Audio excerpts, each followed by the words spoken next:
What is up, fellow bench warmers? Welcome to your daily fantasy quickie.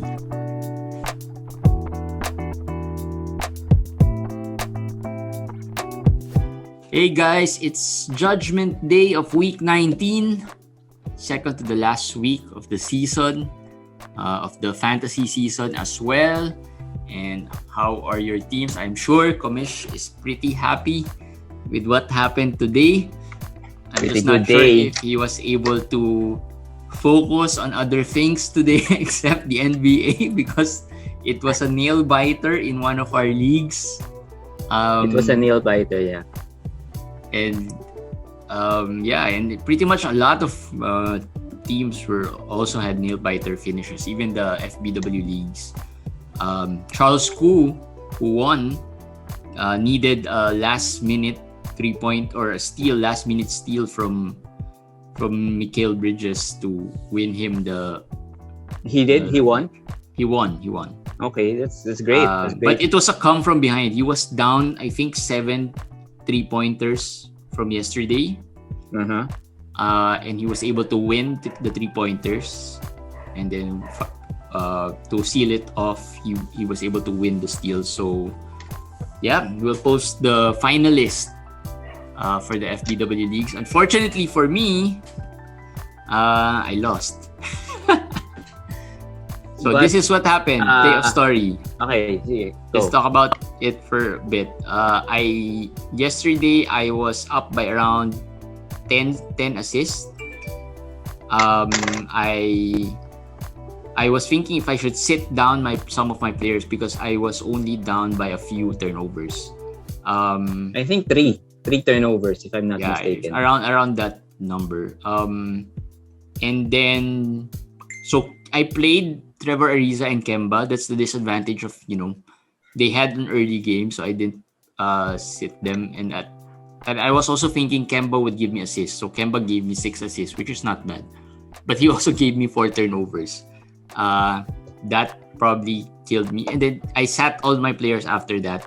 He had 4 players: Rubio, Jackson Hayes, Tim Hardaway Jr., and the last one was Rubio, Tim Hardaway Jr., Jackson Hayes, and he had another player. I couldn't remember. Okoro. Isaac Okoro.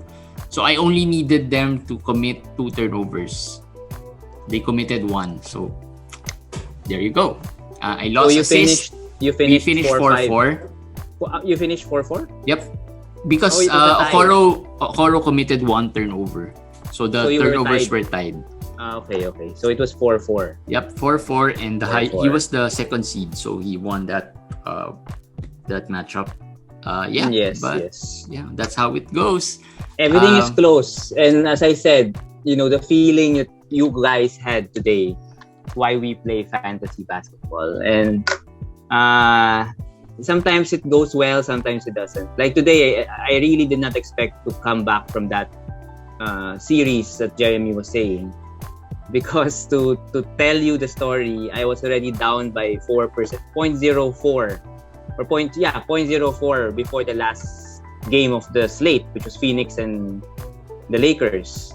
My opponent had KCP and Mo Harkless, Sacramento, for another game, and I had CP3. That's it. And was it 2 versus 1? Yeah. 2 versus 1. It was 2 versus 1. And by halftime, I was still down by 3 or 0.03 or 0.04. What's interesting was we were monitoring the matchup. As a group, as a group. Mo Harkless started really, really well. He 5 shot of 6. 3 out. Yeah, 5 of 6. 5 of 6, yeah. 5 of 6.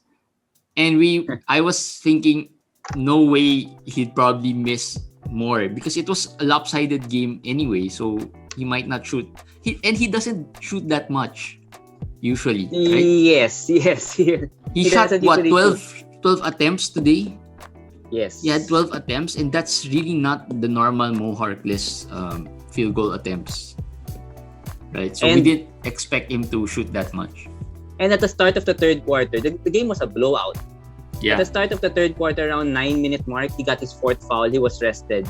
And my opponent was even saying, he's done with the day because he got his 4th foul and it's a rout. okay. I said, that might be good for me because he was so hot.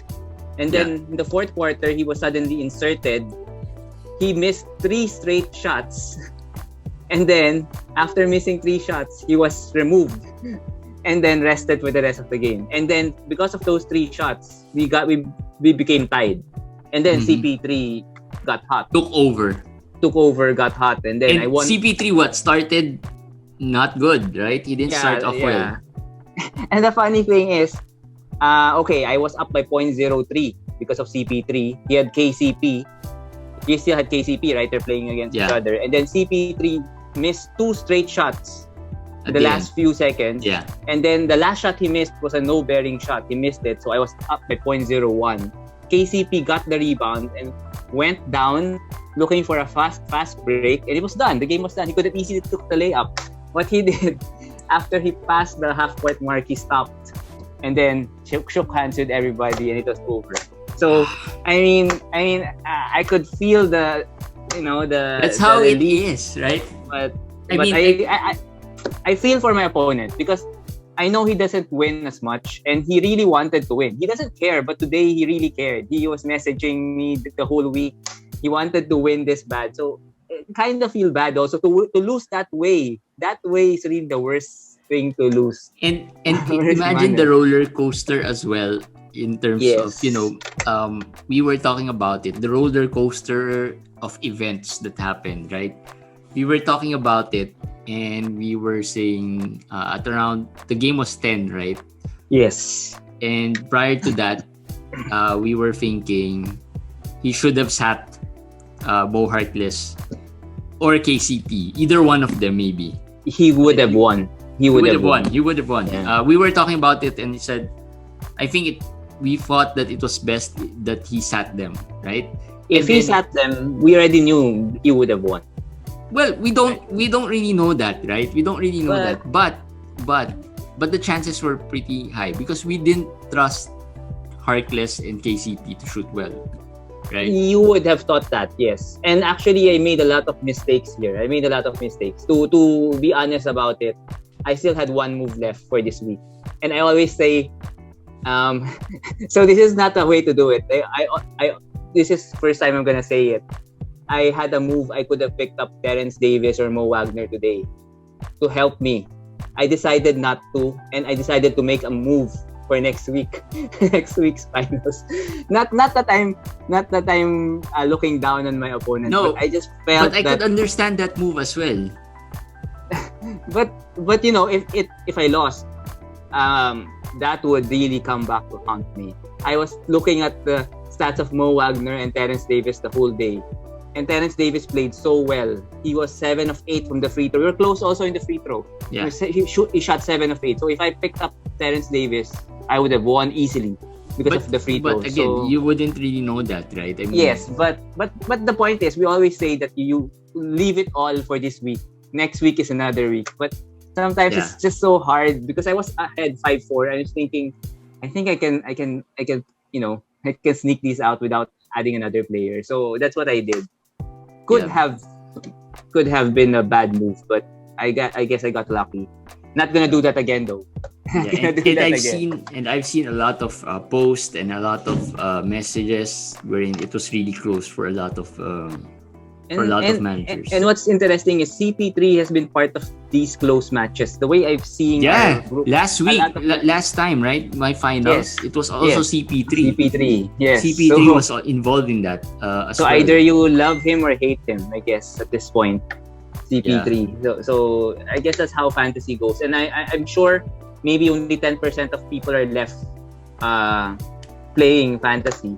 Yeah, but a lot have been, a lot are pretty much done with their season.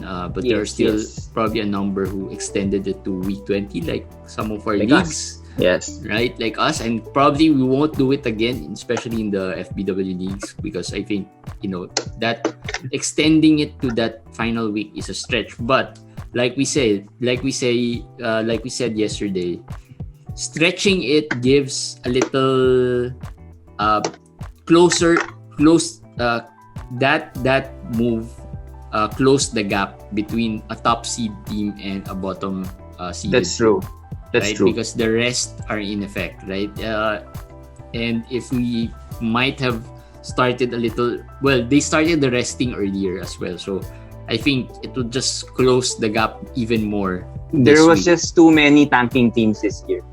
I think that's also a reason. Too There was many, just a lot. not just too many tanking teams, too many confused tanking teams, right? Yeah, I mean, I think teams like Toronto were in, we would have taken it if they said we'll shut down Van Fleet, we'll shut down Lowry. Fine. Yes. Right? As fantasy managers, fine. That's okay. We'll just drop them altogether and figure out a way to pick up someone else. But no. Teams like Detroit, you don't know what to do with Jeremy Grant, you don't know what to do with Kyle Lowry, you don't know what to do with Mason Plumlee. That's probably worse than, telling us that they're gonna shut them down altogether, right? And the play-in tournament actually even helped us, because without that play-in tournament, more teams would have been, tanking early on. So imagine what without that play-in tournament, what it would be this year. So it's really something different, something unique this year. Just too many tanking teams, both sides, both West and the East, a lot of tanking teams. Yeah, and at this point, I think most of the teams are pretty set. I think it's the top 10, at least those that qualify, are pretty much final. It's just a matter of maybe positioning where you want to end up before the end of the season, because I think there are certain advantages if you're the 7th or the 8th seed. Right? Yes, so, 7 plays 8. The loser will get another chance to get in, playing the 9 versus 10 winner. So that's very important. Now, problem here to look is Bradley Beal. I guess we can go talk about Bradley Beal. He's move out on to tomorrow. There's been a lot of questions about Bradley Beal. Is he going to be playing? Is he going to be out? Should we drop Bradley Beal? He's out with an hamstring strain. I did say this yesterday or the other day in the Quickie. Should you drop Bradley Beal? Yeah, I think so. As I said, you plan right now for the week, and you cannot plan with a question mark. I don't care if Bradley Beal suddenly plays the 3 games left, because I mean you would be planning with that question mark hanging above your head. So looking at the standings, the Wizards are set. They're actually set to in number 9. It's either 8 or 9, so they have something to play for. They could go to 8. They could go to as high as 8. But they're in the play-in tournament for sure.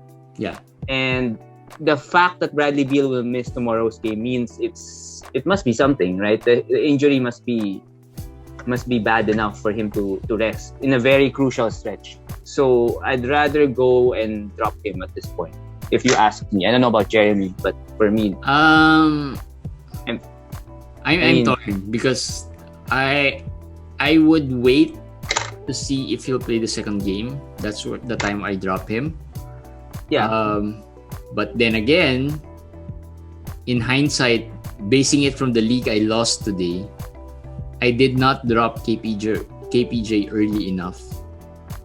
That's why I lost, right? I mean, if I dropped KPJ, I could have picked up Campazzo, and that would have helped me, right? Oh, that hurt. You could have picked up Campazzo. Right? I could have picked up Campazzo, and my opponent picked him up, and it was at the wrong time he picked him up, but it helped him in the assist department, right? So that's where I lost. So yeah, I don't know. I think what makes it hard is what we just said. The Wizards have something to play for. They're number 9, yes, but they can go to 8 and get that advantage. So that's what makes it tough to decide. But if I am the Wizards, I would rather have Bradley Beal, healthy come playoff time, right? I mean, if he forces it and then aggravates it, then he's out for the playoff. So what's their game schedule like? They have a 4-game week like the others, but I think it's Monday. They have an early. Is the second game at an early part of the week? Let me check. Yes. Because if it's at the early part of the week, they have a game. They have a tomorrow. back-to-back game against Atlanta. So that's tomorrow and on Thursday. Tomorrow and Thursday, Atlanta. And it's every other day. The games are every other day. All right. So that means on the So third there. day, you would know if he's gonna play on the third playing day of the week, right? Yes. Yeah.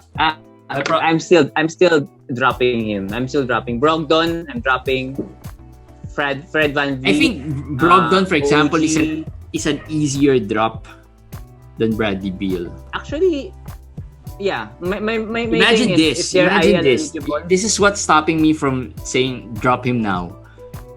You drop him now, your opponent picks him up, and on the second half of that, schedule he plays the next two games, the last two games, and you lose because of Bradley Beal. If you can plan with Bradley Beal out of your mind. My stand is, if you lose Bradley Beal in your team, you lose points, most probably, because your team basically is about Bradley Beal and the points that he gives you. So maybe you try to get the other stats. So even if he comes back and your opponent gets him, he will give you stats that maybe you're giving up anyway. The categories you're giving up anyway. That's just my thinking. Because that's a good point as well. I feel like you have to plan really this final week properly. Like, just concentrate on the things that you can control, that the categories you can win. You have a fighting chance to win. That's why all the injured players I'm dropping. Christian Wood, I'm dropping all of those players. It's just too much stress at this point. You have to be ready. You have to be ready with a complete healthy lineup. Unless it's Dynasty, of course. Well, so you have two takes here. I'd still go for wait until the second game, which is Wednesday or Thursday. Yeah, Thursday, Manila time, Thursday. It is possible that they announce it on Wednesday, right? Like today, they announced it a day before. But there's, like they say, if it's announced a day before the game, that means it might be bad enough for him to really miss all of the games. They would give an update tomorrow. I think they would. And we'll update you. They would give an update. Before the game, they will usually give some updates about the injured players. And let's see what they say. Yeah. That's my take. For me, just wait, until tomorrow. Wait until tomorrow. Or what's tomorrow? Wednesday or Tuesday tomorrow. Tomorrow. Wednesday Manila time. You can wait until that. I don't mind waiting until that. But if he's gonna be out on Thursday, then I'm dropping him already. I think there's still time to adjust with those, with that. Another player who would give manager some nervous time is Luka Doncic, who got ejected today. There was some confusion. Some people thought it was a technical foul, so they thought it was an automatic suspension. It wasn't a technical foul. He was just ejected for hitting Sexton in the groin area. So it's not a technical foul because it's like a flagrant 2. Yeah. The significance there is that he has already 15 technical fouls this year. Yep. Similar to Draymond and Rashid before. Luka apparently is a new bad boy of the NBA. Just looks handsome, But I don't know if he's gonna be suspended. A close fist in the groin area. I don't know. Maybe, I don't know if Jeremy remembers any instance where someone got suspended with that, but I think there was. So I'm not sure. Not a close fist, but Draymond kicked. LeBron, right? Is it LeBron? Yeah. In the finals. Is it in the finals or? In the finals, right? In the finals, game. And he was suspended. Game 5 or 6, he was suspended. So there's history there. There's past examples. There's precedents. Yeah. So just monitor this carefully because if he gets suspended, then that's a big blow for managers who are aiming for the championship with Luka as their main guy. But let's see tomorrow. Yeah, so that's Luka. We talked about Bradley Beal. Let's talk about, you mentioned players like Brogdon, Christian Wood, KPJ, Van Fleet, Lowry, OG. All of them. OG, all of them. Christian Wood, them. Kristaps, Donovan Mitchell, Yeah. Well, if your IL is full, but if your IL is not, then Just keep them park there. them there. Yeah, Yeah. park them there. For novelty, for remembrance, just in case Yeah. you win the league. At least you say you own these players, right? Some And then some some managers people- don't want to drop big name players because there's this emotional attachment that I drafted this player and this guy won me the league. Some people are asking me, so I'm gonna ask here. Let's talk about Philadelphia, because they asked if Tobias or Kid are gonna play this week. Yeah, I think there was a question because it's a weekly.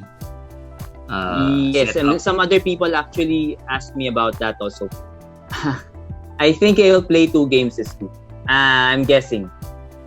Their matchup Are they set at the top seed in the East? they're pretty much set. They're, I think 2.5 games ahead of Milwaukee. Milwaukee is the 2nd seed right now. Mhm. So and they're 3 games ahead of the Nets. Actually, not Milwaukee. They're 3 games ahead of the Nets. They're not gonna be, the Nets will not catch up with them anymore. And I don't think Embiid is gonna win the MVP, although he's a contender.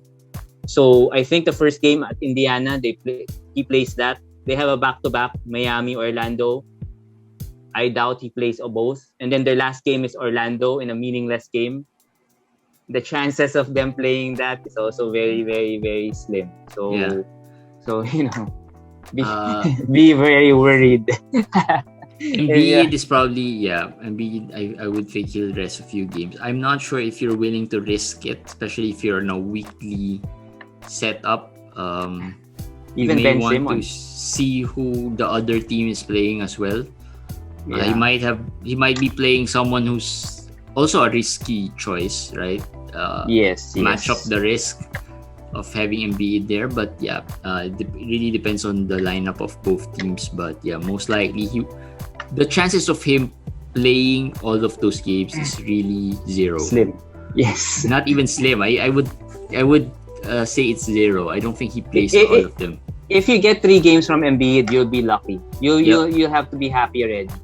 If you get 3 games from him. Yeah, and maybe just plan for 2 at least. Hopefully. Yes. I'd even be surprised if he plays 2, but Well, let's see. I think 2 is doable. He might play the first 2 and then just rest out the back-to-back against Orlando. That's at home. That's at home anyway. He could just relax and then get a 1 to 2 week break before the playoffs. I mean, that's the logical thing to do if you're Philadelphia. I would do that. I would do that. And probably this would be a concern with a lot of teams right now heading into the week 20 schedule, right? Most likely lots of rest would be coming in, but like we say, when there are big name players resting or sitting down, there would be some pickups that could be useful within your team, and let's name some of them. Evan Fournier has been very hot. And the funny thing, games. Evan, I was able to pick him in our league, the 14-team league, the last day.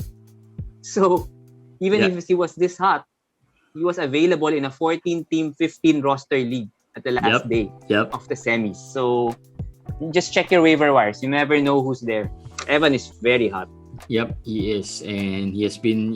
Maybe he's familiar now with the system of Boston, and he's got I thought you were gonna say he's familiar with the feeling of COVID. He's already okay. Well, that too, but I think both him and Kemba though have been really hot in the free shooting freeze. So Fournier, Duncan Robinson, and Tim Hardaway Jr. Tim Hardaway Jr. is another player who has been really hot and shooting really well. Duncan Robinson is another player if you need the threes. I think for these 2 players, it's mostly threes. For Fournier, he can give you a little something Steals, here and there. Assists, yeah. Yep. The player who has been really on the radar of many fantasy managers is Jackson Hayes. Our friend from Buhay Basket, Jeff, hates Jackson Hayes because his opponent Elvis Gutierrez was able to beat him using Jackson Hayes. Yes, today. in blocks. He lost because He of messaged you? Jackson. He messaged you? Yeah, he messaged me and he said he lost this, and he made some curse words. I cannot say it here. He kept on cursing Jackson Hayes, and I said, Six blocks, man. 6 blocks. oh yeah, I thought it was 4, but anyway, he said he was up by 2 or 3, but Jackson Hayes wiped it out and he lost 4 or 5. And You know, I was up 8, 9 blocks. I was up 8, 9 blocks, and I thought, I wouldn't be, no one would probably catch me. But, seeing what Jackson Hayes did today, 6 blocks, man. And he shot the ball really well. He was, I think, almost perfect from the field. And I did say I was very intrigued when Zion was out. Remember that episode? I said Jackson Hayes is the guy. He could play power forward. I think I like Hernan Gomez, but I think Jackson Hayes is the guy that's intriguing because he's young. They're up and down. They run up and down. He blocks, right? Hernan Gomez doesn't really block. But Hernan Gomez had 16 rebounds today. So. Yeah, if you need the rebounds, maybe you could go with Hernan Gomez. But, if you need the blocks, which is harder to get, you could go or just add both of them. I think that both players. New Orleans is the new in thing. It changes so fast. After Houston, now it's New Orleans. New Orleans is another intriguing team. Yeah. Wherein you don't know. Well, maybe at this point they're really tanking now because I don't think they'll have a chance, right? They're done. They're done. But and a few days ago they were quite intriguing. Najee Marshall, they have Nickeil actually played again. Nickeil played today. Nickeil, Alexander Walker, Najee Marshall, James Johnson. So people are asking about who to prioritize there. Up to you guys who you want, what you want. But as Jeremy said... What's your take? Right? If you were to prioritize them. Hayes and then I go Hayes. I like Hernan Gomez. I just love Hernan Gomez's game. And so I'm going to go with Hernan Gomez. And then I'm going... Well, Nickeil played today.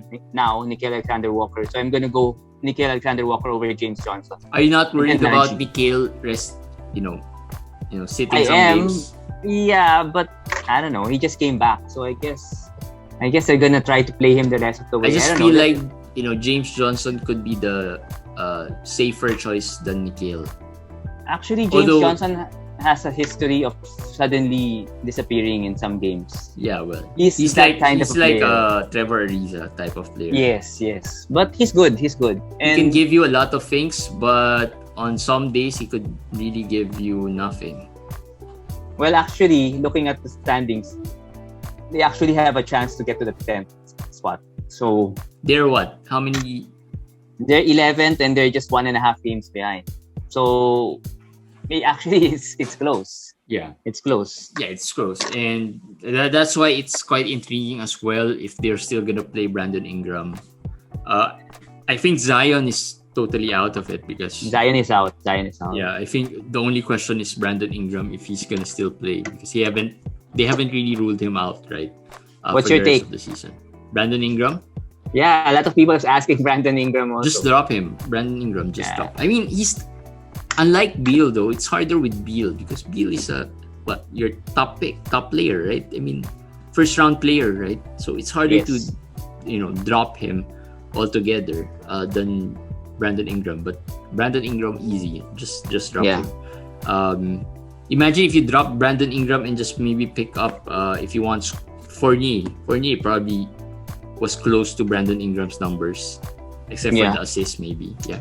So Nickeil Alexander Walker, and if you need some defensive stats, Mo Harkless and Trevor Ariza. These players don't expect too much from the offensive end, but more on the defensive side. Steals and blocks, which we've said are really crucial as well. If you are a team who is not favored to win, right? If you're not the favorite, then you have a lesser talented lineup, or not really a fantasy friendly lineup. So Mo Harkless, find those guys, Harkless, Ariza, Tybul, find those guys. Those guys can help you. Yep.